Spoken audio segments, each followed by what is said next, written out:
Saltan de los informativos a la mesa del salón comedor de casa para alimentar conversaciones.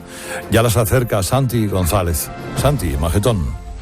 El presidente nuevo ha intervenido en la crisis humanitaria que planteaba la existencia de 629 inmigrantes africanos a bordo del Aquarius. Y lo ha hecho con una decisión comprensible, aunque quizá no lo suficientemente meditada. El periodismo, siempre dispuesto a añadir algo de confusión cuando se pueda, ha hablado con precipitación y falta de rigor de refugiados, cuando se trata más bien de inmigrantes recogidos en las costas libias. Un barco a la deriva es expresión que ha hecho fortuna en los medios. El buscador de Google da 193.000 hallazgos, pero un barco a la deriva es un buque sin gobierno, a merced de los vientos y las corrientes, lo que no es, evidentemente, el caso del Aquarius.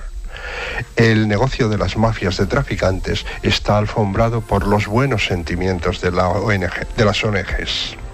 Las dramáticas circunstancias en que se encuentran los 629 recogidos con recursos alimenticios para un día, 3 o 4 de travesía hasta Valencia y amenaza de mala mar, además del riesgo de haber puesto en marcha un efecto llamada que alivie a la Unión Europea de sus responsabilidades, hacen que sea difícil pronunciarse sobre la totalidad de la cuestión. No habríamos hecho una buena operación si al Aquarius empezaran a seguirle otros barcos, que uno ya está en marcha, y si los traficantes de seres humanos se tomaran el gesto humanitario del gobierno como un efecto llamada. Buñuel dio cuenta de la autosatisfacción buenista en Viridiana, en una gran secuencia en la que Paco Rabanne se conmueve viendo que un lugareño lleva atado al eje de su carro un perro con aire cansado. Rabanne pregunta al dueño por el can y si lo tiene en venta. Él dice que sí, que se llama Canelo. Cuando vuelve a sentarse a la puerta de la casa de su tío, acariciando el perro, pasa en sentido contrario otro carro con otro paisano y otro perro atado al eje. Es el día de los Gorges. Gorge Bustos, buenos días. Buenos días, Carlos. Gorge Vilches. Muy buenos días, Carlos. Buenos días. Y de Ignacio Camacho y López de Sagredo. ¿Qué tal? Muy buenos días. Bueno, pues Ignacio, habemos crisis humanitaria o alerta humanitaria, que es más correcto quizá, ¿no? Sí, porque crisis llevamos mucho tiempo. A mí me parece que lo que ha hecho Sánchez es un gesto moral y humanamente impecable, efectista, como casi todo lo que ha hecho hasta ahora el gobierno, oportunista y contradictorio. Me tienen que explicar por qué cada semana, cada día, la semana pasada, sin ir más lejos, expulsa a cientos, decenas de inmigrantes que pasan la frontera a pie, Ceuta, Melilla, Algeciras, y bueno, y me tienen que explicar si esa vuelta a Europa que proclama el gobierno va a implicar también la exigencia allí de una política común sobre migraciones, que es el gran problema de Europa. ¿Y Gorge Vilches?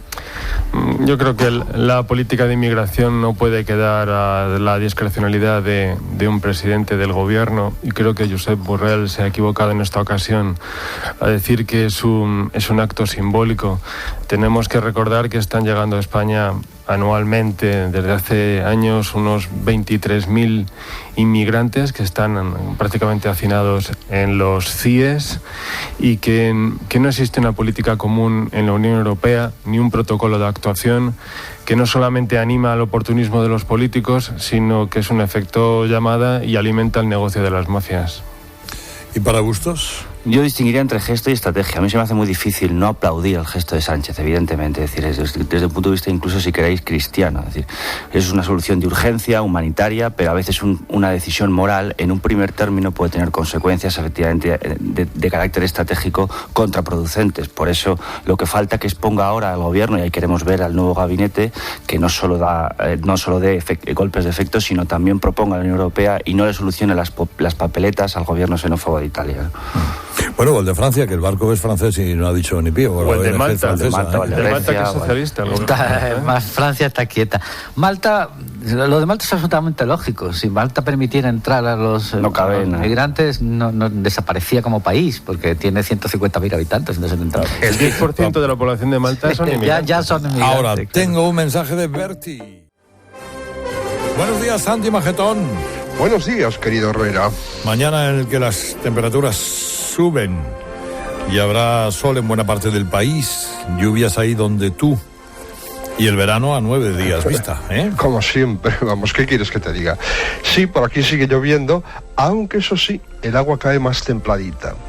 Hoy tenemos como un asunto muy principal del día el porvenir no completamente aclarado del Aquarius y los 629 inmigrantes que lleva a bordo, 123 de los cuales son mujeres embarazadas, menores y bebés. El pasaje, si así puede llamarse, supera su capacidad máxima, lo que añade un riesgo notable si hay mala mar. La Comisión Europea y el Consejo de Europa han aplaudido el gesto de Pedro Sánchez, pero este gesto de reconocimiento no puede ser un lugar en el que Europa se instale y se haga cómoda. No parece que la Unión Europea tenga resuelto el problema que plantean estos flujos migratorios. Tampoco parece que tenga una política de defensa, ni siquiera una idea clara de lo que es la Unión, a juzgar por las aventuras de los golpistas catalanes por Bélgica, Suiza y Alemania. Ayer se trató de los presupuestos en el Senado, donde el PP dio su pellizquito de monja al PNV con enmiendas que van a suponer 35 millones, poca cosa, al PNV para castigar su doblez. Ha habido una noticia internacional que, hombre, considerará relevante, ¿no? Cierto. Donald Trump y Kim Jong-un, un par de fenómenos, se han encontrado esta madrugada en un hotel de Singapur, un acontecimiento al que cabe con toda justicia calificar de histórico. Más, si cabe, que el estreno de Fernando Grande Marlaska en el Ministerio del Interior, aunque depende de cómo miremos el asunto. La llegada de Marlaska al Ministerio tampoco se había producido nunca. La actualidad judicial vuelve a enseñorearse de España. Ayer, mediante una sentencia de la Audiencia Nacional en Valencia contra el PP por la trama Gürtel, en su expresión valenciana, a pesar de que la sentencia es más dura para el Partido Popular, los efectos políticos ya se habían producido en la sentencia de Madrid gracias a las prisas del juez José Ricardo de Prada. La sentencia del pasado día 24 ha tumbado al gobierno de Mariano Rajoy, pero todavía hay más. Los socialistas saben cómo pasar al cobro la misma factura varias veces y las piezas separadas del caso Gürtel servirán para enhebrar esta legislatura con la que viene. Todavía colean las performances de nuestra izquierda con las víctimas del accidente del Yak 42 4 legislaturas después, mientras está pasando casi desapercibida la vista oral del caso de los seres que se está celebrando en Sevilla y que también tiene lo suyo. Bueno, habrá que esperar la sentencia para ver si se informa de acuerdo con la gravedad del caso, ¿no? Esperemos, pues. Hoy se va a conocer la sentencia del caso Noos que se sigue en el Tribunal Supremo y que al parecer va a ser unánime y dirá si Urdangarín va a ingresar en prisión y cuánto tiempo, si más o menos de lo que preveía la sentencia previa, la del Tribunal de Palma. Tengo para mí que este caso ha perdido mucho mordiente desde que no están el juez Castro ni la acusación particular de esa formidable máquina de extorsión que formaban Ausbank y Manos Limpias. Bueno, pacientes para el desfibrilador de tontos. Pues mira, Íñigo Errejón pide que el nuevo fiscal general retire las medidas de excepción a los presos soberanistas. Pablo Haro le aplicaba su dosis de espabilina. Dice, estos de Podemos han pasado de denunciar que el PP controla la justicia a pedir que el PSOE la controle. El Richard comenta, estaba en Roland Garros viendo a Nadal y le pregunté a un recogepelotas si las pelotas amarillas eran para recordar a los presos políticos catalanes. Él me miró y me dijo, es usted el quinto gilipollas con un lazo amarillo que me pregunta lo mismo. El ministro de Cultura sigue batallando por su popularidad tuitera. Ayer fue trending topic un vídeo en el que se pasea en plan muy casual por la Feria del Libro de Madrid mientras se rasca, entre distraído y voluptuoso, la entrepierna. Tess publicó en su cuenta de Twitter un trino sobre su asistencia a la final de Roland Garros. Nadal le ha dado un calambre en la mano, pero Maxim Huerta confía en que pueda acabar el partido y que marque de chilena. JJ Schulz se refiere a la petición de juristas y profesores para la reforma constitucional que hoy viene en el país y dice, agradezco enormemente al país que cuando hable de propuestas, antes del texto ya cite a Pérez Royo. Se ahorra uno cantidad de tiempo. Fillmore A. Millows dice, habláis de recoger acoger inmigrantes ilegales como si todos vivieseis en una urbanización de Galapagar con seguridad privada. Y Eugenio Narváez plantea una pregunta con cierta enjundia. Se ha formado otro gobierno con carteras que no figuran en los presupuestos generales del Estado ya aprobados. ¿Cómo se van a transferir las partidas a los nuevos ministerios? Buena pregunta. Me alegro mucho de saludarte. Hasta mañana, buenos días. Adiós. Acaba de publicar un Twitter Médicos Sin Fronteras en el que dice que el Aquarius está recibiendo ahora Habituallamiento coordinado por las autoridades de rescate italiano. La intención es transferir a alguna gente a esos barcos italianos y navegar hacia Valencia juntos. Es decir, que los italianos dicen: yo te pongo el barco, pero te los llevas tú. Y bueno, es lo que dice ahora Médicos Sin Fronteras en la última comunicación. Bueno, pues chicos, a ver por dónde empezamos. Ignacio. Sobre a mí me parece que, vamos a ver, por derecho del mar, por razones humanitarias, evangélicas, como sugería Jorge Bustos antes, por decencia moral, es obvio que a esta gente pues no se les podía dejar allí tirados en el mar. Entonces el gesto del gobierno en ese sentido es irreprochable. Pero más allá de los gestos, que hasta ahora es la política que le conocemos al gobierno, quizá porque realmente no está en condiciones de hacer otra, pues hay que plantearse consecuencias. Y las consecuencias son evidentes. La primera, el llamado efecto llamada, muy, muy obvio, que no es sobre los migrantes que solo quieren salir de allí y les da igual hacia dónde, saben que van a ir a un sitio mejor, en cualquier caso en Europa donde lo reciban, sino sobre los traficantes, sobre los negreros, sobre las mafias del tráfico de personas en el Mediterráneo, que a partir de ahora ya saben dónde tienen que ir. Esto funciona de la siguiente manera: lo sacan de allí, lo sacan de África en barcos, y a una cierta distancia los abandonan en lanchas, en embarcaciones precarias, para que se hagan cargo de ellos, pues normalmente los barcos de las ONGs o cualquier otro barco que por el simple derecho del mar tiene la obligación de rescatarlos. Y bueno, pues a partir de ahí ya saben que en vez de dirigirse hacia Italia, donde efectivamente el gobierno xenófobo de la Liga y del Movimiento 5 Estrellas, que también está echarle comer la falta, esta especie de Podemos con corbata que es en Italia el Movimiento 5 Estrellas, que se ha pasado directamente a las posiciones xenófobas, pues ya se lo han quitado encima, y ayer pues estaban tan contentos. A la victoria, ya tenemos a unos que se han hecho cargo de esto. Pero bueno, luego más allá, porque efectivamente 600 personas no plantean ningún problema en España, se acogen de cualquier manera, es decir, cualquier ciudad, cualquier incluso municipio pequeño tiene capacidad para integrar a esas 600 personas. El problema es que qué pasa después, es decir, dónde están las estrategias. El gobierno, que tanto ha presumido de hemos vuelto a Europa, como si España se hubiera cortado, no sabía que nos hubiéramos ido de como Europa. La balsa de Saramago, ¿no? Es el insoportable adanismo. Esta cosa adanística. La superioridad moral de la izquierda. Que ayer mismo repetía la ministra Rivera.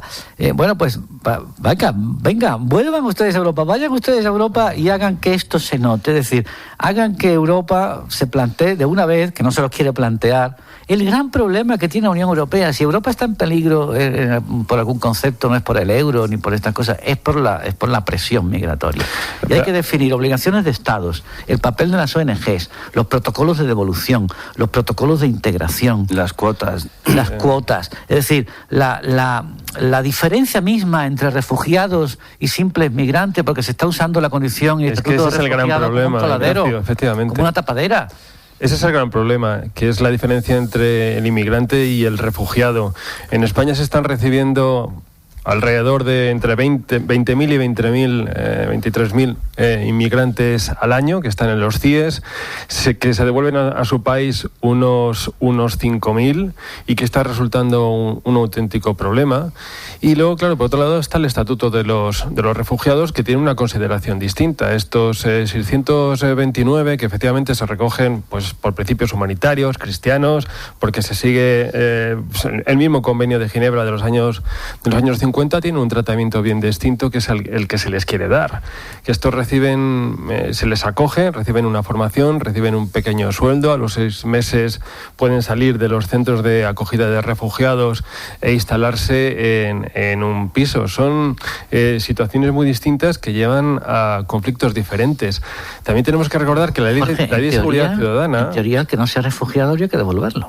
Efectivamente, que son los inmigrantes. Eso digo, es que son 5.000, 6.000 al año que se devuelven, que se están quedando aquí 15.000 al año. Bueno, la Ley de Seguridad Ciudadana de 2015 establecía la devolución en caliente, que para entonces, para Pedro Sánchez y la izquierda le pareció intolerable y anunciaron que en cuanto llegaran al gobierno, como es el caso, lo iban a echar atrás. Pero también tienen, si lo echan atrás, si esta ley que ellos llaman la ley Mordaza la echan atrás en estos artículos y siguen adelante, también tendrán que dar una solución a este tipo de cosas. Es decir, Marlaska y Pedro Sánchez tendrán que poner sobre la mesa un plan realista, económico, social, humano, de integración, europeo, que dé una solución al problema de los inmigrantes y que defina exactamente qué es un refugiado. Porque estas personas encontradas en el mar, que ha puesto ahí la mafia para que lleguen hasta aquí, habría que calibrar hasta dónde son inmigrantes y dónde empiezan a ser refugiados. No, es el problema. Este no es un problema político más. Este es el problema político del siglo XXI. Es decir, en el escenario electoral del siglo XXI ya no se va a dividir la política entre izquierda y derecha. Se va a dividir entre frontera sí, frontera no, globalización o soberanía, inmigración sí, inmigración no. Esto va a ser lo que cause los terremotos electorales que estamos ya viendo. Es decir, es el que causó el de Trump, es el que causó el Brexit, es el que ha causado lo de Italia. Es decir,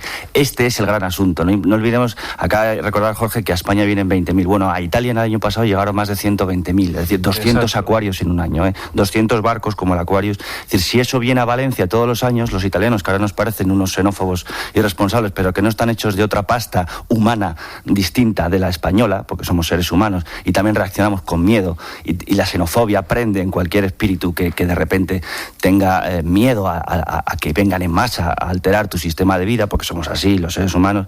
Este país podría ver la emergencia de un partido xenófobo que hasta ahora no ha sucedido porque no tenemos el volumen de inmigración de otros países europeos, sencillamente por eso. Esa es la única razón. Es decir, entonces, aquí también hay un problema entre sufragio y humanidad, entre democracia y humanidad. Es decir, los italianos han votado lo que han votado para que haga exactamente lo que hicieron ayer. Y ahí ya te planteas qué clase de sistema, porque es democráticamente impecable cuando Salvini, en una frase que a mí me parece repugnante, pero canta victoria ayer porque se ha quitado el problema y se lo come en España, te puede parecer repugnante desde el punto de vista moral, pero es impecablemente democrático desde el punto de vista del mandato popular. Le han votado para que haga exactamente lo que hicieron ayer. Es que los italianos no son peor persona que nosotros. Es que lo que pasa es que reciben 120.000. Este es el gran asunto del siglo XXI. Y o lo planteamos con la estrategia y la ambición que este asunto requiere, o efectivamente empezaremos a parecernos a todo el grupo de Visegrado, a Polonia, a Hungría, a Eslovaquia, a Eslovenia, en fin. Esa es la Europa a la que dice Pedro Sánchez que estamos volviendo, porque esto ya ha pasado por Hungría y gobierna quien gobierna, por Austria, está pasando Exacto. en Alemania, está pasando en Gran Bretaña, está pasando en Polonia, está pasando en Alemania, en Suecia hay un problema terrible con los inmigrantes y los refugiados. Es el gran tema del siglo XXI, la corriente migratoria, es evidente, porque tienes una gente que vive casi en el neolítico y al lado tienes el estado de bienestar del siglo XXI, el más avanzado de la historia de la humanidad. Entonces es normal que se produzca este tipo de... Y esto va a alterar por completo la existencia de los partidos políticos, los programas de los partidos políticos, y quien no lo vea, pues está ciego, claro. Bueno, pues a ver si la Unión Europea no va a funcionar, no va a reaccionar tan rápidamente. Hay quien incluso va a bloquear cualquier solución que pueda darse. El Aquarius va a llegar, según dice Médicos Sin Fronteras, pero es que después llegará el otro que hay por ahí, alemán.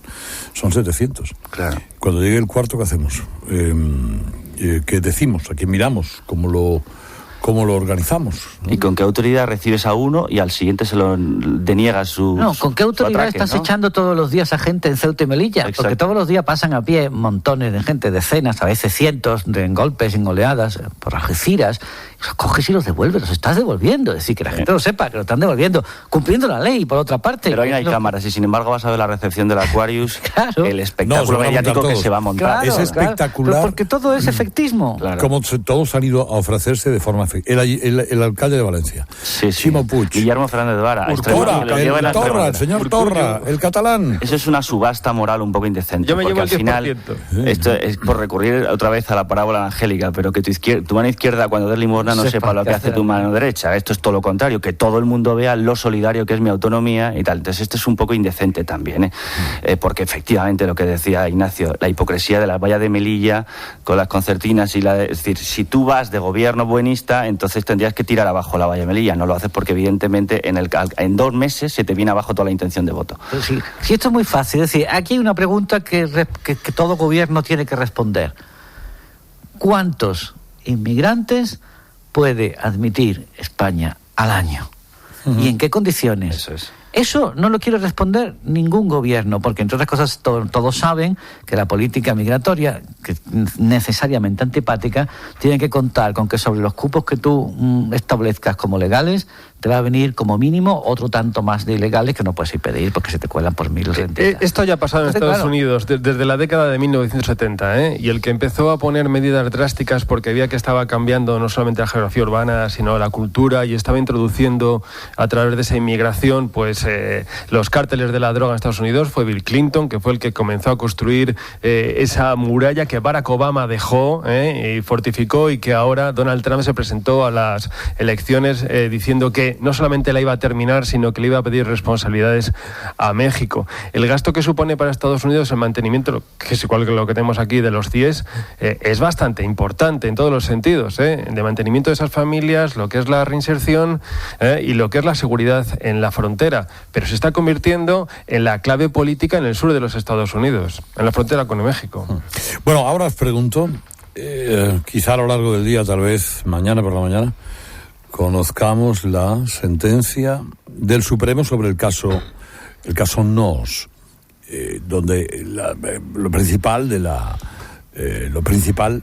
es saber exactamente qué va a ocurrir con Iñaki Urdangarín, lo que atrae más informativamente.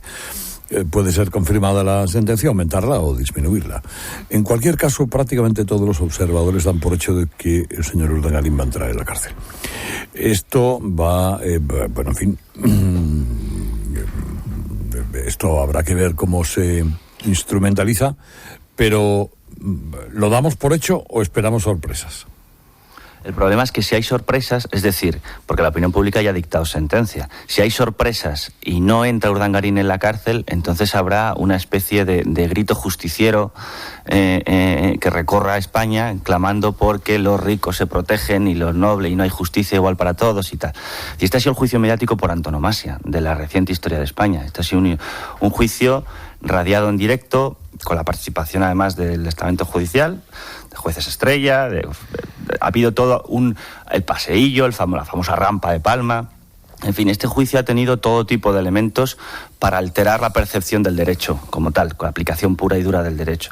Entonces, ahora mismo todo lo que no sea meter a Urdangarín en la cárcel, al margen de las consideraciones jurídicas en que se apoye esa decisión, será una especie de rendición del Estado, una quiebra de la separación de poderes y un momento en el que la estatua de la justicia se levanta un poquito la venda de los ojos para darse cuenta de que no todos son iguales y algunos merecen más favor que otros, ¿no?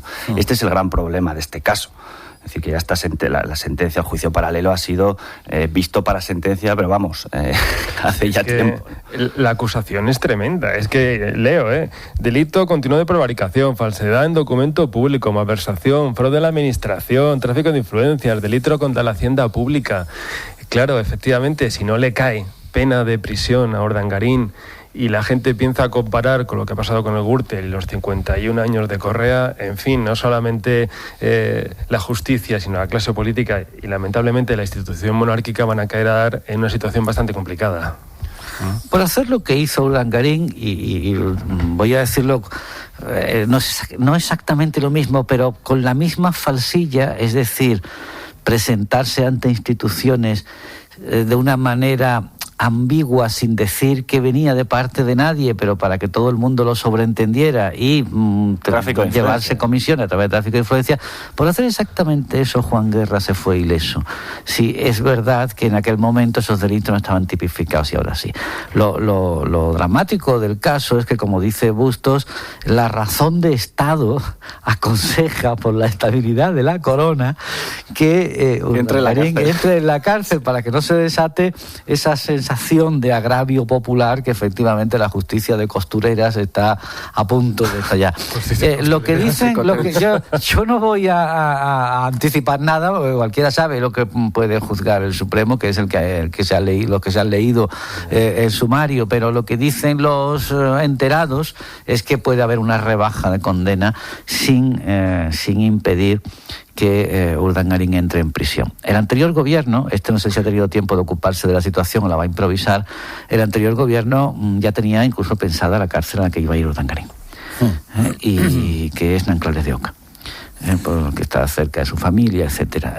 Aunque acercamiento de presos, ¿no? Sí, aunque lo que le hubiera encantado, y esto no es opinión, lo digo porque me fue narrado en un determinado momento, era que Urdangarín hubiera elegido una cárcel catalana, porque están bajo la responsabilidad de la Generalitat y no del gobierno de la nación. Era un problema que se quitaban de encima. Pero en fin, parece ser que la prisión con más posibilidades es Nanclares de Oca. Quiero decir que todo el mundo da por supuesto que la foto de Urdangarín en prisión se va a ver. Y además, con este cinismo pragmático de la política, el Estado, dicho así en términos genéricos, lo ve casi como una necesidad. Como una catarsis. Como una necesidad de catarsis, sí. Y la Casa Real, me da a mí también. Sí. Quiero decir que a mí me da que en la Casa Real consideran que si Urdangarín no entra a la cárcel, les hacen un agujero. No te quepa la más mínima duda. Por el que cabe la cabeza de un amigo mío que tiene para 7 pescuezos. Sí. De todas formas, eso también es injusto, Carlos, porque este rey se ha preocupado y ha llegado al trono trazando un perímetro de seguridad muy exigente, muy doloroso para sus propios sentimientos familiares, que incluyó incluso la expulsión de su propia hermana de su acto de proclamación en el Parlamento. Es decir, hace tiempo que fueron apartados de la familia real. Voy a saludar a Eugenio Ambrosi, que es director para Europa de la Organización Internacional para las Migraciones. ¿Qué tal, Eugenio? ¿Cómo está? Buenos días. Buenos días. Muy bien, gracias. Señor Ambrosi, ¿qué le parece la crisis que se ha organizado en el Mediterráneo a cuenta del barco Aquarius, y qué solución a corto, a medio y a largo plazo vislumbra? Bueno, la situación evidentemente nos preocupa mucho porque hay vidas humanas que están en peligro, no solamente las que están intentando cruzar la Mediterránea, pero evidentemente también los que han sido rescatados, que están en este momento, o huéspedes del barco Aquarius. Nos preocupa porque evidentemente cualquier solución política que hay que vislumbrar para intentar resolver este tema de los flujos migratorios que llegan en Europa tiene que tener como prioridad absoluta salvar vidas humanas, y cuando hay gente en la mar hay que preocuparse de salvarla y después discutir los aspectos políticos una vez que están en salvo.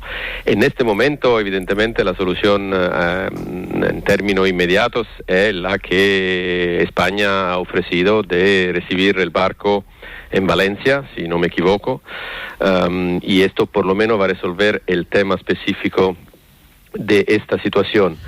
Después lo que hay que intentar resolver una vez por siempre es el tema de la reforma del sistema de asilo europeo, del sistema de Dublino, y evidentemente de una repartición equa entre todos los países de la Unión Europea de los migrantes que llegan en los países de frontera externa, a la Italia, a la Grecia, a la España, sobre todo. Esto es el tema que todavía bloquea una solución organizada y humana de la cuestión. ¿Qué ocurre cuando mañana llegue otro barco y pasado mañana otro barco y al día siguiente otro barco? Es decir, ¿qué tienen que hacer los gobiernos? Esto es el problema de fermar o de bloquear la posibilidad de hacer llegar un barco o los barcos en los puertos italianos o de otro país. Primero, creo que es necesario y tiene razón en alguna manera Italia en demandar que no sea dejada sola a enfrentar esta situación. Es claro que lo que llega en Europa no se puede pensar que solamente Italia se haga cargo de recibirlo, de tratar su pedido de asilo y de buscar soluciones por todos los que están intentando llegar en Europa. Entonces, se necesita una repartición de la carga, entre comillas, de estas llegadas. Pero evidentemente por obligaciones de derechos internacional, de derechos del mar, etcétera, no se puede pensar de dejar los barcos simplemente en el agua esperando que algo pase y que alguien decida de rescatarlo. Entonces hay que poner en marcha una respuesta coordinada entre los países europeos, no solamente los países que están en la Mediterránea, pero sino también los otros países miembros de la Unión Europea.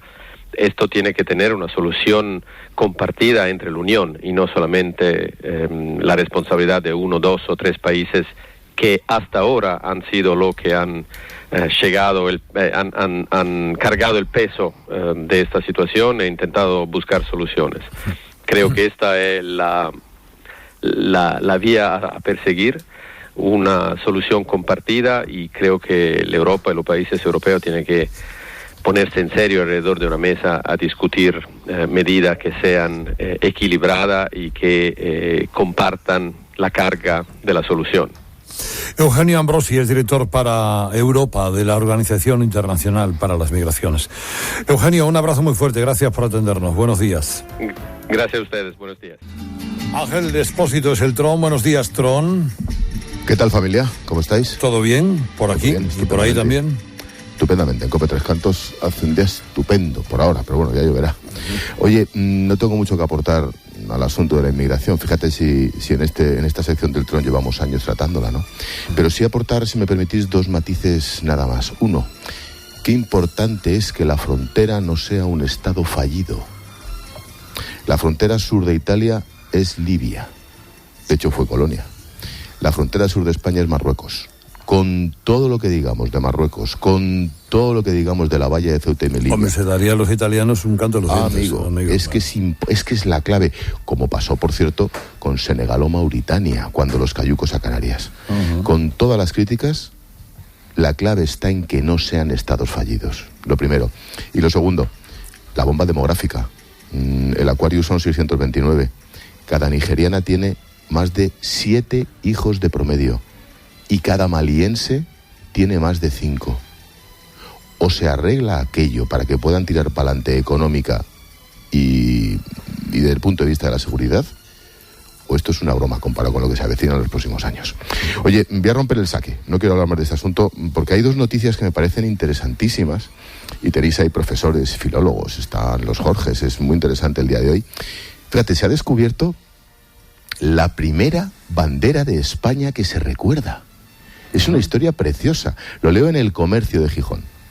Bueno, nuestros colegas del Comercio publican unos estudios de 2 investigadores de la Universidad de Oviedo, uno de ellos también del Museo Naval, el otro del Centro de Estudios Gorjano, son Hugo Vázquez Bravo y Ramón Vega Piniella. Bueno, pues han sacado a la luz, en las cuentas del gran capitán Fernández de Córdoba, la primera bandera que se recuerda de España en una campaña a Nápoles, año 1500 o 1504. Digo que es la primera bandera de España porque efectivamente aparece el águila, que luego dicen algunos que es invento de Franco, 1500, pero es que aparece ya Aragón, Castilla y Granada, que tan solo 8 años antes fue reconquistado. Es una historia preciosa. ¿De qué color es? Buscarlo en El Comercio. Es el águila y los escudos dentro, los escudos tal cual, son la reunificación por primera vez en el símbolo. Ya sabemos que Granada se conquistó en el 92, pero como símbolo aparece en los archivos de Salamanca y es, como digo, la descripción en manos del gran capitán. Impresionante el documento. Es una historia preciosa.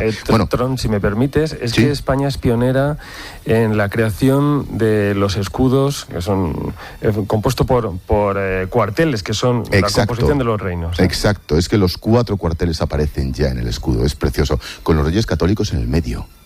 Joder, qué bonita historia, me parece de verdad muy destacable. Y luego, para que veas cómo este país sigue siendo un país muy grande y cómo funciona incluso en colaboración de investigación, el CENIO en Madrid, con un hospital catalán y con el Centro contra el Cáncer en Cataluña.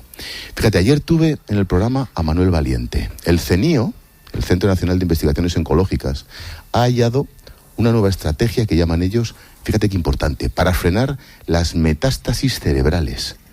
El 75% de los enfermos tratados han reducido la metástasis cerebral y 3 la han eliminado. Es una locura. Bueno, todo esto se ha hecho con enfermos del Hospital de Girona, el Hospital Doctor Trueta de Girona, con el Institut Català d'Oncologia y, ojo, con el CENIO de Madrid. Bueno, tuve a Manuel Valiente, que es el director, el jefe del Departamento de Metástasis del CENIO, al loro de dónde han sacado la sustancia esta que se llama sibilina. Escuchad. Esta sustancia se ha obtenido del cardo mariano. Bueno, hemos usado esta sustancia que, como bien habéis dicho, tiene un origen natural. Lo que hemos visto es que esta sustancia, así como otras sustancias que también inhiben esta vía de señalización, son bastante eficientes para disminuir la metástasis cerebral.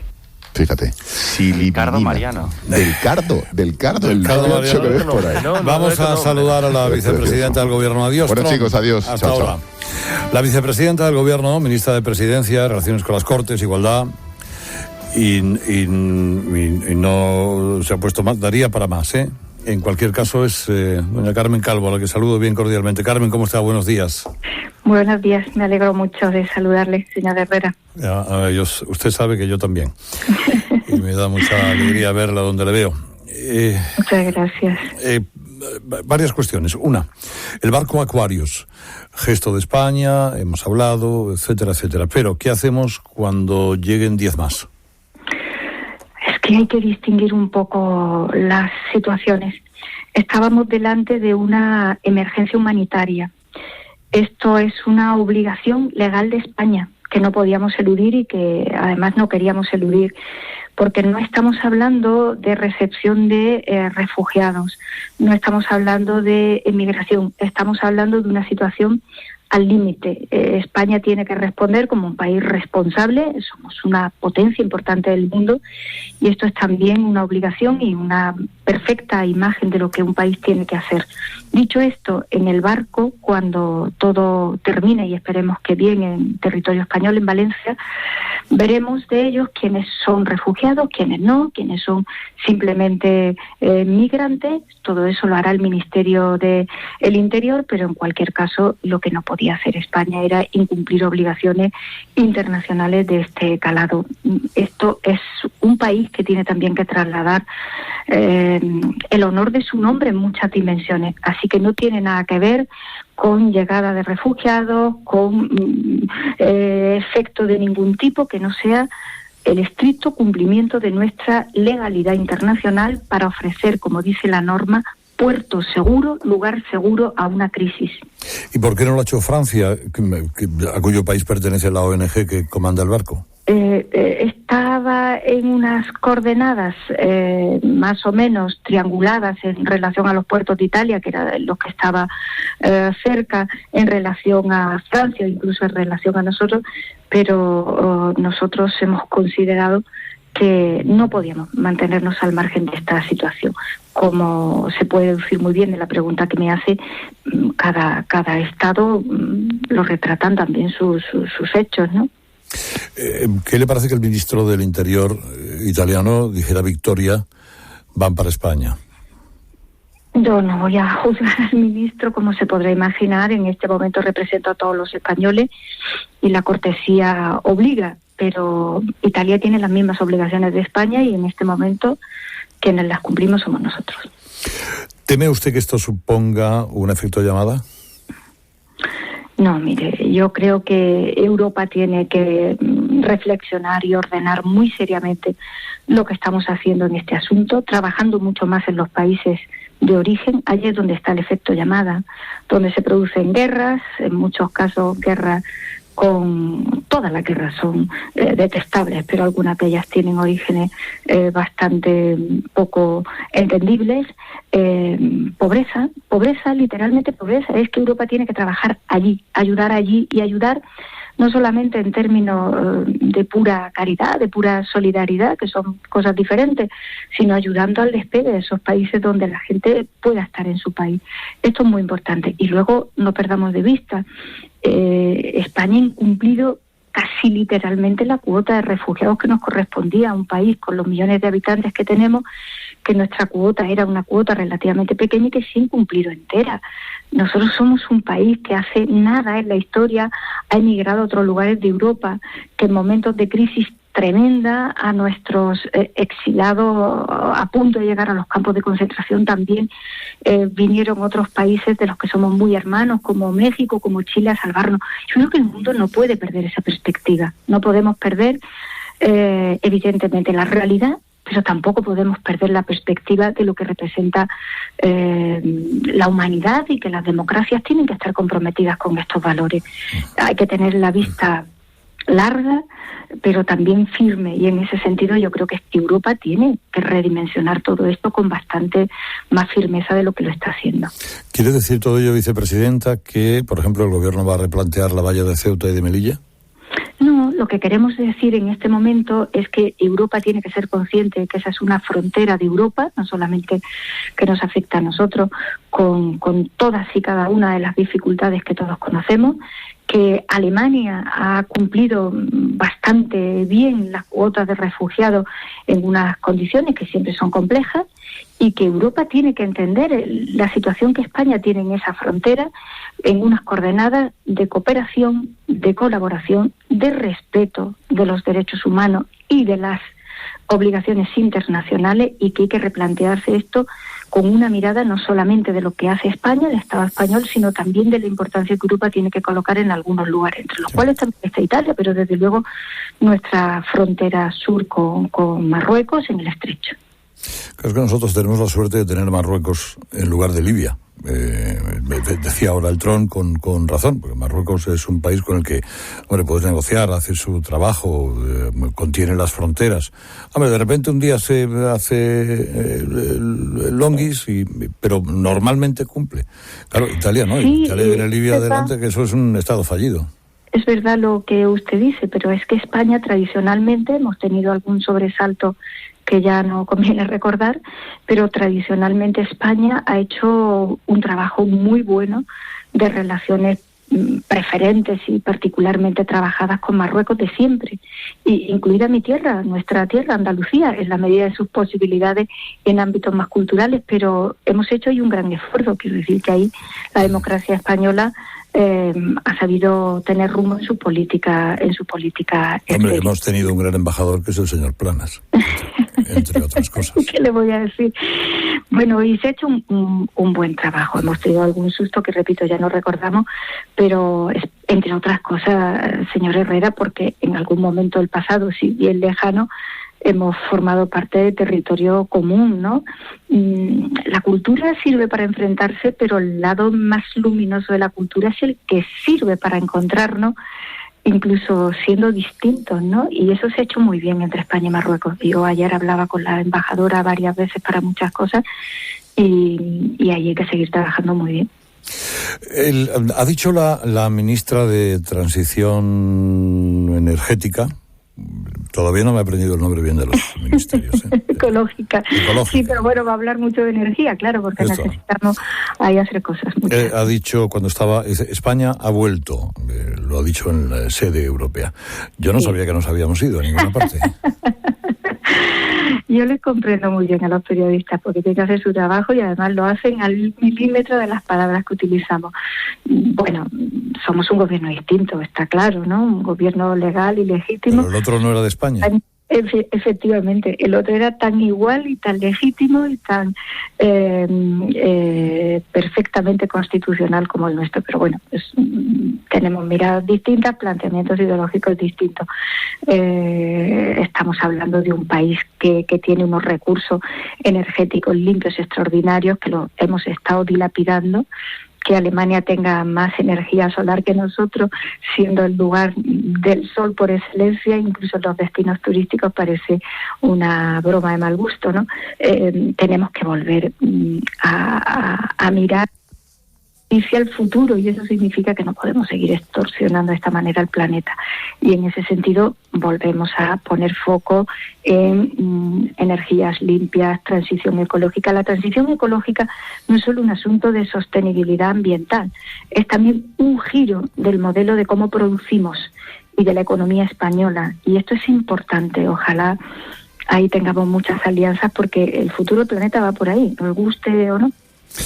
Una última cuestión. ¿Cómo van ustedes a promulgar leyes con 84 diputados? ¿O solo va a ser política de gestos?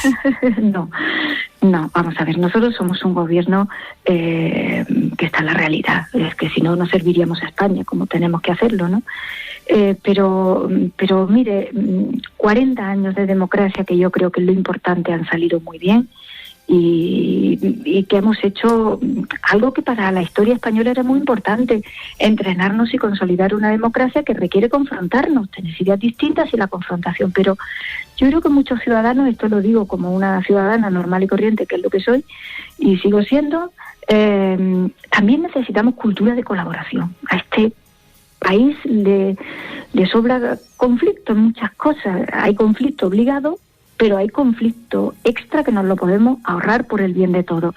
La cultura de colaboración obliga para siempre ya, porque no van a volver las mayorías absolutas ni las situaciones estas así de manual de derecho constitucional o de teoría política, encontrar acuerdos con todo el mundo. Y yo creo que va a ser bueno para todos, no digo solo para nosotros, que evidentemente lo procuraremos, para todos los demás grupos parlamentarios y partidos políticos y para el país. Acostumbrarnos todos, y el país también, que no se es débil cuando se cede algo, que no se es menos fuerte cuando al otro le aceptas algo. Eso es una cultura que se tiene que instalar, señor Herrera, por el bien de todos. Y porque la democracia, ese es el norte real que tiene. La democracia nos incluye a todos, y para incluirnos a todos, todos tenemos que ceder algo. Nosotros estamos dispuestos a encontrar acuerdos con todo, y de hecho le diré que no va mal la cosa con lo que acabamos con todo, incluido el enorme respeto que, de verdad lo digo, nos merece el grupo principal de la Cámara, que sigue siendo el grupo del Partido Popular. Carmen Calvo es vicepresidenta del Gobierno. Tiempo habrá para profundizar en estas y en otras cuestiones. Yo le agradezco estos minutos y sabe que le deseo lo mejor, Carmen, ¿eh? Ya lo sé perfectamente y se lo agradezco mucho, porque hace mucha falta, mucha responsabilidad. Yo me siento muy normal. De lo único que puedo dar fe es que voy a poner todas las horas menos las poquitas que pueda dormir y bueno, que el toro está en la plaza. Nunca mejor dicho. Y que espero mirar bien por donde tiene la faena. Un abrazo muy fuerte, Carmen, gracias. Muchas gracias. Hasta pronto. Bueno, es la vicepresidenta del Gobierno, ministra de Presidencia, Relaciones con las Cortes. A mí me queda la sensación de que da a entender de que es una situación excepcional, lo del Aquarius. Es decir, que si pasado mañana se produce otra situación como esta, a lo mejor la decisión no va a ser la misma. Pues le va a ser difícil hacerse los lonchas, porque sobre todo si ocurre en un plazo inmediato, pues claro, es que hay que tener un cinismo político muy grande para hacer lo que ha hecho Italia, ¿eh? Es decir, esperar, cerrar y estar además, como decía usted antes, recién llegados al gobierno, querían mandar una señal, pero hay que tener un cinismo muy potente. Y para celebrarlo como una victoria, como si fuera un partido de fútbol. Para eso hay que tener una desvergüenza muy grande. Para eso hay que tener una desvergüenza muy grande, pero es que han aguantado mucho. Entonces, claro, bueno, a lo mejor el gobierno español se tiene que ir acostumbrando a que la política no son solo gestos defectistas y que va a tener que hacer algún gesto cínico también. Que ahora el electorado de Sánchez, que ha aplaudido aplaudido, y no solo el de Sánchez, hay que decirlo, no solo el de Sánchez, que ha aplaudido con gran gratitud y emoción casi moral este gesto, se lo va a pedir la segunda vez, o a lo mejor se lo pide una tercera. Y claro, el político no puede vivir tampoco tiene que pensar estratégicamente, no puede pensar en el corto plazo, por más que la intención sea éticamente irreprochable. Es decir, claro, es que tienes que, porque si no, ¿con qué autoridad ahora le pueden decir los suyos? Ahora el segundo barco lo rechazas, o el tercero. Italia, ¿por qué no va a repetir la jugada si le ha salido bien la primera? Es decir, esto sienta un precedente. La política está hecha de precedentes. Es que el asunto está en la diferencia que hay entre el populismo italiano, que efectivamente pues él responde a lo que espera el electorado de su discurso y encaja. Por eso ha salido el ministro del Interior italiano diciendo victoria, que nos ha indignado a todos. Y la diferencia con el oportunismo de Sánchez, que detrás no hay una política coherente, con lo cual el próximo barco que se acerca a nuestras costas, ¿qué va a hacer? Silbar. Bien. Bueno, vamos a ver, Juan Baño, ¿qué tal? Buenos días. ¿Qué tal, Carlos? Buenos días. ¿Qué operación es esta en Cataluña que ha desarrollado la Policía Nacional? Pues hay absoluto mutismo, pero la verdad es esa, que se está produciendo en este momento, en este instante, una operación en Cataluña especialmente centrada en Barcelona. Es de la Policía Nacional, de la Comisaría General de Información, de Policía Judicial. Hay al menos un detenido, puede haber al menos dos, es decir, que se trabaja en ese instante con ese objetivo. Se van a practicar varios registros y nos dicen las fuentes al tanto de esa investigación que hemos consultado, que está relacionado con la obtención ilegal del censo electoral de cara al 1 de octubre. Están siendo afectados varios organismos oficiales de la Generalitat y, por supuesto, empresas que pudieron colaborar en ese objetivo. Por lo tanto, la operación está completamente abierta, se están practicando las detenciones, los registros, y muy pendientes de conocer más detalles de un operativo que sin duda alguna va a ser actualidad en esta jornada y que se está realizando en este instante, Carlos. Bueno es saberlo, querido Juan. Un abrazo. Grandes abrazos. Ahora son y 28. Hoy tengo un mensaje de Línea Directa. Momento de la copla del día que trae Luis del Val. La delación siempre gusta a cualquier totalitario, que se sienten muy contentos rodeados de chivatos. El soplón se realiza porque todo mentecato, sabiendo que es muy mediocre, disfruta mucho acusando para fastidiar la vida del que vive sin cuidado. Y por fin, en Baleares, el soplón ya está arreglado. Y han creado una oficina, 100.000 euros ha costado, para poder denunciar a todo aquel funcionario que no le hable en catalán al sufrido administrado. Doña Francina Armengol ha dado pues un gran paso. Y en Mallorca el delator estará reglamentado. No están para denunciar lo corrupto y putrefacto o algunos de esos abusos que al final causan escándalo. No es el soborno, el cohecho lo que le ha preocupado, sino que hablen español algunos, esos taimados, sin saber que el Armengol lo tiene obstaculizado. En esa Constitución que todos hemos votado, dice el artículo 3, hablando del castellano, que es el idioma oficial. No será discriminado por su uso un español. Pero Francina Armengol se pasará bajo el arco del triunfo del catalán lo que el Constitucional diga referido al caso. Hace muy poco las moscas, los quirófanos cerraron, pero hablaban catalán y por eso las dejaron. Si quieres ser una mosca o balear funcionario, ya sabes que es el idioma requisito necesario y después mantente firme. No uses nunca el castellano o enseguida sufrirás la venganza del chivato que arruinará con denuncias tu mejora en el salario.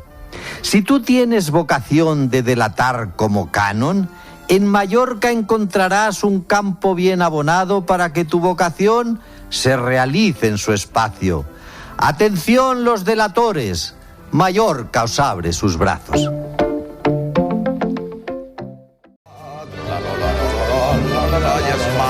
Ya es martes, Lolai, ya ha salido el sol, No me digas que hay sol en Madrid hoy. Sí, señorito. Un poquito, sí, señor. Ha salido el sol y va a empezar Tímidamente. a calentar y mañana nos vamos a acordar de esta primavera maravillosa que hemos vivido con lluvias. 27 grados en Madrid se esperan para mañana y para el fin de semana 30 y subiendo. Y en Sevilla ya, ahí ya estaréis Sevilla aquí torraos. hace, sí, no, bueno, no. No, todavía no, estupendo, pero lo estaréis dentro de muy poquito. Bueno, pues como comprenderás, el 99,9% de los comentarios de nuestros oyentes esta mañana a través de las redes sociales han ido por el Aquarius y el problema de la migración. Y algo de política nacional, aunque en este asunto también se ha mezclado la política. Comenzamos. Acoger solo por humanidad. Hay opiniones para todos los gustos, ¿eh? Europa necesita migrantes para trabajar y para ayudar a sostener las pensiones. Por otro lado, otro oyente nos dice que, ¿y cuando lleguen? Tendrán derechos, ¿no? ¿Qué ocurrirá? Pensiones, vivienda, sanidad. Las soluciones de las migraciones están en su origen. Yo lo que he entendido, lo que ha dicho la vicepresidenta, es que cuando llegan se discrimina quién es refugiado y quién es un emigrante, que entraría a formar parte de los irregulares, que yo ya no sé si se devolverían. Eso es lo que dice la ley, pero en un caso como este es obvio que no los van a devolver. Según la vicepresidenta, España no ha cumplido todavía con la cuota de refugiados. ¿No tiene en cuenta la inmigración que entra ilegalmente en nuestro país? Y luego añaden, después de lo dicho por la señora ministra, ya saben las mafias el camino a seguir: dejar a los inmigrantes tirados a su suerte en mitad del mar. Bueno, en mitad del mar, no, solo saliendo del agua libia. Claro, eso es lo que hacen habitualmente.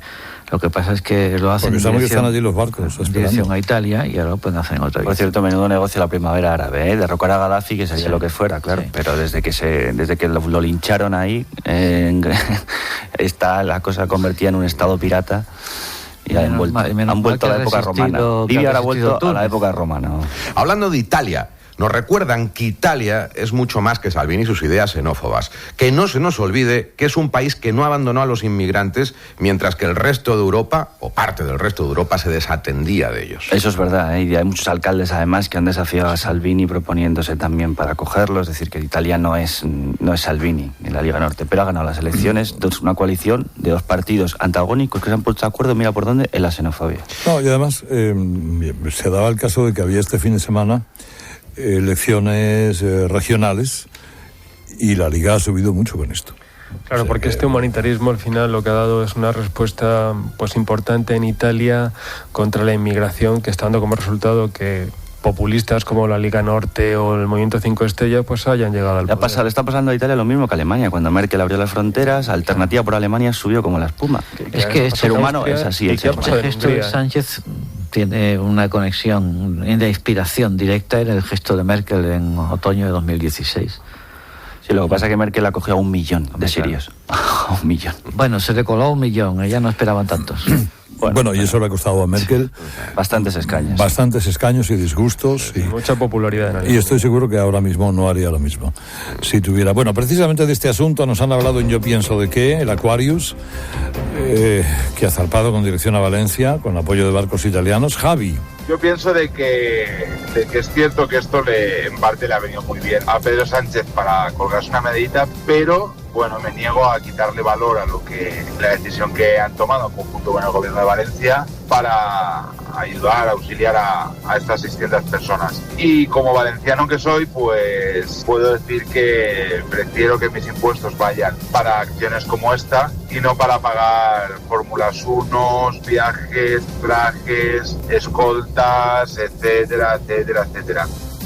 Luis. Ha parecido un acto de irresponsabilidad total del gobierno. Yo propongo que todo político que le dé la idea de acoger a un inmigrante, que se lo lleve a su casa y corra con todos los gastos y se responsabilice de todos los actos que haga. Si no va a ser así, que se estén quietos y dejen el presupuesto nacional. Esto además solo fomenta las mafias del transporte de personas. Estos 600 inmigrantes contra los que no tengo nada personal, ni mucho menos. Una vez acogidos, se quedarán aquí, claro. Y yo pregunto, ¿con qué garantías penales los vamos a dejar quedarse? ¿A qué se van a dedicar? ¿Les darán subvenciones ¿Ustedes no son conscientes del efecto llamada que esto crea?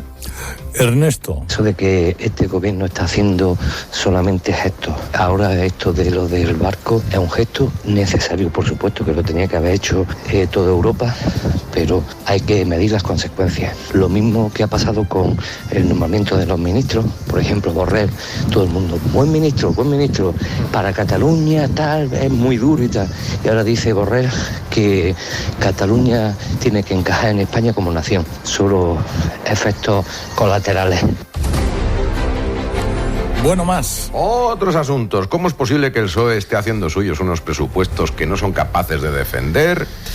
Resulta que el ministro de Cultura ha nombrado como su asesor a su íntimo amigo Paco Tomás. Me preguntan si esto es enchufismo o no. Bueno, desconocía que su asesor fuera un señor que fuera íntimo amigo suyo, pero no. Pues, son cargos de confianza. Con cargos de confianza, pues uno suele tirar de gente que conoce y conoce muy bien. Y alarmados desde Barcelona, en muchas de sus calles están apareciendo placas en las que se puede leer República Catalana. Nos preguntan, ¿creen ustedes que es posible una negociación con estos señores? No, lo que pasa es que Sánchez quiere bajar el ruido para desactivar a Ciudadanos. Y eso puede no salirle mal, porque si la gran crecida de Ciudadanos, sobre todo frente al PP, se ha debido al conflicto de Cataluña. Cataluña se ha convertido en el factor de decisión de una parte del voto, sobre todo el de centro-derecha y un poco también el de centro-izquierda en los últimos meses. Lo que Sánchez pretende, y eso ha permitido que Ciudadanos se disparase en la intención de voto. Sánchez piensa que si consigue rebajar los decibelios y sacar el conflicto de Cataluña del marco mental dominante de la política, Ciudadanos... Pero eso no está en manos de Sánchez, porque no está en manos de Sánchez, pero a Torra también le puede interesar rebajar un poquito el ruido. Hay otro lado, que no el conflicto, el ruido del conflicto, no es lo mismo. Hay que ver qué es la coincidencia, no va a desaparecer, nunca, además. Entre Batet y Borrell, en el que hay que reformar casi de forma urgente la Constitución para que encaje el Estatuto de Cataluña, lo de siempre, constitucional, lo de siempre, política de apaciguamiento. Se está uniendo, no ha tenido nunca otra política territorial. Las reclamaciones de los nacionalistas vascos que también se reforme el estatuto, a lo cual se ha unido el Partido Socialista. Y los baleares y los navarros, es decir, yo creo que mientras sigan eligiendo la política de apaciguamiento y de cesión, que es justo la que creó a Ciudadanos, esa política de apaciguamiento, Ciudadanos seguirá teniendo intención de votar. Pero si el coste es la reforma constitucional, hay que tentarse la ropa. Reforma federal, como si eso les bastara. Tengo una última de política internacional. Muy rápido. Una reflexión curiosísima. Ahora Trump y Kim Jong-un están reunidos en una cumbre, pero hace bien poquito,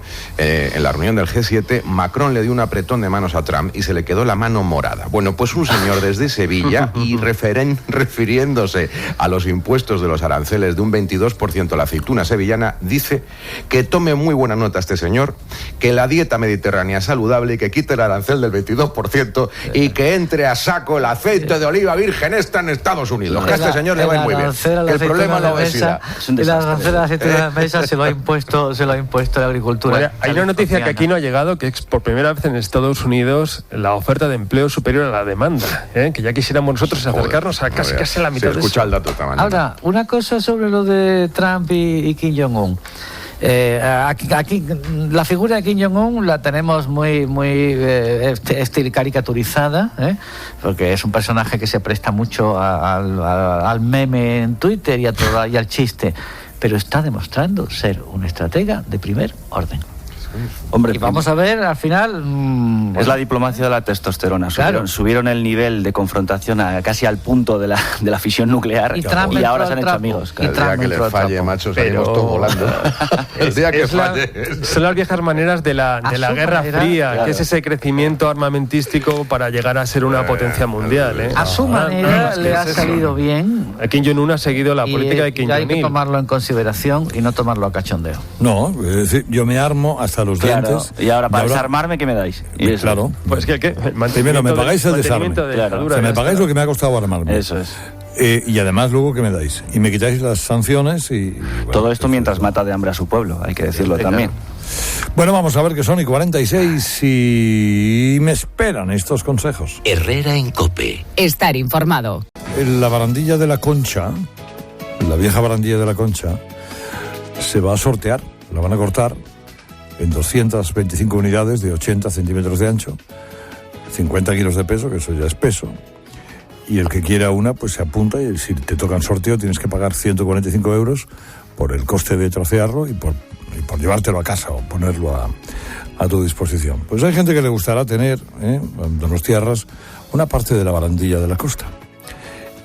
Y esto nos lleva a preguntaros, ¿usted qué recuerdo tiene que para otra persona seguramente no sería nada, pero para usted es mucho porque tiene usted una roca lunar, tiene usted un trozo del muro de Berlín, guarda usted un trozo del avión aquel que se estrelló en la montaña de Montjuic hace 30 años?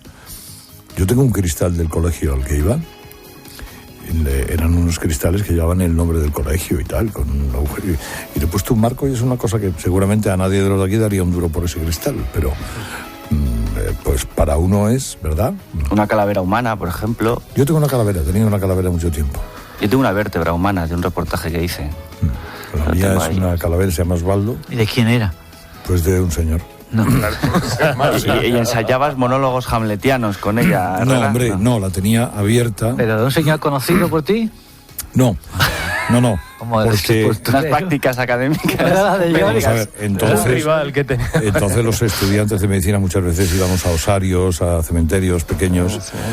Yo recuerdo cuando todavía tenía persona pegada, pero se limpian, se abren, y sobre todo una calavera es muy importante para poder ver la base de cráneo. La base de cráneo es muy difícil de estudiarla por dibujos, vamos, los diversos cortes tangenciales. Eso hacía Da Vinci, también iba a buscar muertos para sus estudios anatómicos. Si tú quieres saber cómo es la silla de la hipófisis y otras muchas estructuras que son complicadas, tienes que verlo. Claro. Ahora ya hay reproducciones magníficas de calaveras, pero entonces hacía falta una calavera de verdad, de un señor que él no lo sabe, pero estás mirándole la silla de la hipófisis. Pero ayudó mucho a que yo entendiera la base de cráneo, que es complicadísima. Y además nunca lo supo, no solo que no lo sabe, sino claro, que nunca lo sabe, nunca lo supo. A día de hoy no se ha enterado. Claro, pero en cuanto a recuerdos, que me ha venido a memoria lo que se hizo con el césped del Bernabéu, si no recuerdo mal, ¿no? Sí. Que se troceó. Las redes también. Sí, las redes. Algún asiento del estadio también se llevaron en alguna ocasión. La gente, en recuerdo. Aquí puse, eso los ultras. Aquí puse mi culo cuando ganó. Claro, ustedes se han llevado algo de algún sitio que haya sido para ustedes muy, muy importante, yo qué sé. Una lona de la caseta el día que la cambiaron, hombre, por ejemplo, un trozo del pañuelo de su Dolorosa que la hermandad pues cambió, y dije, pues mira, este trozo para ti, lo tienes como una reliquia. Hay reliquias que la gente conserva, la gente que tiene apego a algo. Hay gente más despegada que le importa un comino. Yo no tengo nada ni quiero nada. Yo también, yo tampoco, más bien. Yo soy, no tenéis Diógenes. No le profeso ninguna afición a los fetiches ni a las... Puede llamar a algún ministro saliente para contar qué se ha llevado el ministerio, por ejemplo. Si tú tuvieras la posibilidad de tener un trozo del muro de Berlín, ¿lo tendrías, Ignacio? No, y aprovecho, por cierto, para decir una cosa, porque has empezado hablando de la barandilla de la Concha. Espero. Es que la nueva la vamos a pagar todos con los presupuestos. Bueno, por eso, aparte de que del temita de los presupuestos que no han tenido lo que había que tener para revocárselos, pero espero que la nueva barandilla no sea una genialidad postmoderna. Exacto, porque era bien bonita la... Te da miedo, te da pánico. Sí, me da pánico. A mí cuando quitan un elemento de tradición estética y la posibilidad de que aparezca un divino, un arquitecto, un diseñador divino, y le ponga una cosa de metacrilato y de acero, me da pánico. O sea, bueno, pero sí, con figuras inclusivas, ¿no? Te refieres de estas... Con lemas son rosadas. Pues ya saben ustedes, nos lo cuentan. Primero, cómo lo tienen, y segundo, si se lo han llevado ustedes con eso toda la vida. 900 50 60 06, 900 50 60 06. Chicos, adiós. Nos vamos al Corte Inglés.